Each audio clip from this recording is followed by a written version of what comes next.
Salam sejahtera untuk kita semua, Shalom. Waktu yang indah ini mari kita siapkan hati dan pikiran kita akan merenungkan kebenaran firman Tuhan. Sebelumnya mari kita berdoa. Bapa di sorga, kami datang di hadapan hadirat-Mu memohon kiranya kuasa Roh Kudus-Mu dicurahkan di tengah-tengah kami, agar setiap firman yang akan kami baca dan renungkan, kami boleh pahami. Hamba berdoa mohon kuasa di dalam nama Yesus. Amin. Renungan hari ini berjudul Pemimpin yang bingung. Ayat India Yakobus 3 yang ke-16.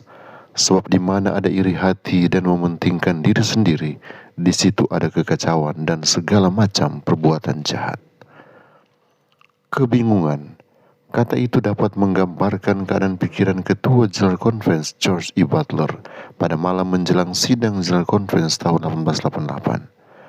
Dipengaruhi oleh keyakinannya mengenai apa yang ia anggap sebagai konspirasi California, ia menulis sebuah surat sepanjang 42 halaman kepada Ellen White pada tanggal 1 Oktober, hanya beberapa hari sebelum pertemuan dimulai. Isi surat itu memberikan gambaran yang jelas tentang keadaan pikirannya yang sedang sangat tertekan dan kacau. Setelah mengatakan bahwa ia menderita kelelahan mental dan bahwa karena kekuatan mentalnya telah habis, ia merasa harus melepaskan tanggung jawab dalam perkara tersebut. Butler kemudian menyalahkan Ellen White atas sebagian besar keadaan yang dialaminya. Ia terutama terganggu oleh persoalan hukum dalam kitab Galatia dan oleh apa yang menurutnya merupakan perubahan sikap Ellen White terhadap persoalan itu, atau lebih tepatnya, masalah tersebut telah menjadi pusat kekhawatirannya. Butler menulis, terbukanya pertanyaan ini sebagaimana yang telah terjadi di pantai Pasifik selama 4 tahun terakhir, penuh dengan kejahatan dan hanya kejahatan. Saya sangat yakin bahwa hal itu akan didapati sebagai penyebab yang mengguncang pikiran banyak umat kita, menghancurkan iman mereka terhadap pekerjaan ini sebagai suatu kesatuan, dan dengan demikian jiwa-jiwa akan tersesat dan meninggalkan kebenaran.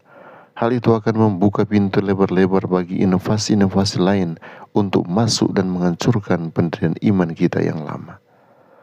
Ia juga khawatir bahwa cara persoalan tersebut ditangani akan merusak kepercayaan anggota terhadap pelayanan dan kesaksian Ellen White sendiri. Menurutnya, persoalan itu akan lebih menghancurkan kepercayaan terhadap pekerjaannya daripada hampir segala sesuatu yang pernah terjadi sebelumnya, dan dapat menyebabkan banyak pekerjaan terkemuka kehilangan kepercayaan terhadap kesaksian-kesaksiannya.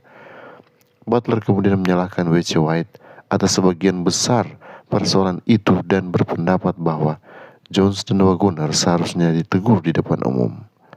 Ia merasa dirinya telah disembelih di rumah sahabat-sahabatnya. Dalam keadaan patah hati dan dengan kesehatan yang sangat terganggu, Butler akhirnya tidak menghadiri sidang General Conference tahun 1888 di Minneapolis. Dan semua kegelisahan itu berpusat pada persoalan yang dalam pandangan Ellen White bukanlah pusat dari masalah yang sebenarnya. Mengenai perdebatan tentang hukum dalam Galatia, ia menyebutnya sebagai sesuatu yang dibandingkan dengan kebutuhan gereja untuk menerima Kristus dan Roh-Nya hanyalah setitik debu. Begitulah salah satu ironi sejarah. Kita mungkin heran melihat keadaan Butler, namun kisah ini mengundang kita untuk memeriksa diri sendiri. Berapa kali kita membiarkan suatu persoalan, termasuk persoalan teologi, menguasai pikiran dan emosi kita sedemikian rupa sehingga kita kehilangan pandangan terhadap gambaran yang lebih besar. Mempelajari teologi adalah penting, mencari kebenaran Alkitab juga penting, tetapi kita harus selalu bertanya, apakah pencarian kita akan kebenaran membawa kita semakin dekat kepada Kristus, atau justru membuat kita semakin keras terhadap sesama? Semoga Tuhan memberi kita hikmat untuk membedakan antara persoalan yang penting dan yang kurang penting, serta kasih karunia untuk tetap berpegang pada tema-tema utama kitab suci: Kristus, kasih-Nya, keselamatan oleh iman, dan kehidupan yang diubahkan olehnya. Kiranya Tuhan Yesus memberkati kita semua. Mari kita berdoa. Bapa di surga, terima kasih untuk berkat yang indah yang boleh kami peroleh saat ini. Engkau kiranya lindungi kami agar tidak kehilangan gambaran yang besar karena terlalu terikat pada persoalan-persoalan yang bukan pusat. Berikanlah kami pikiran yang jernih, dan berikan kami roh kerendahan hati, dan roh yang selalu berpusat kepadamu. Terima kasih Tuhan, Engkau menyertai umat-umat Tuhan dimanapun mereka berada. Berikan kekuatan iman kepada mereka, dan jadikan mereka umat Tuhan yang selalu menang menghadapi tantangan. Di dalam nama Yesus hamba berdoa dan mohon berkat. Amin.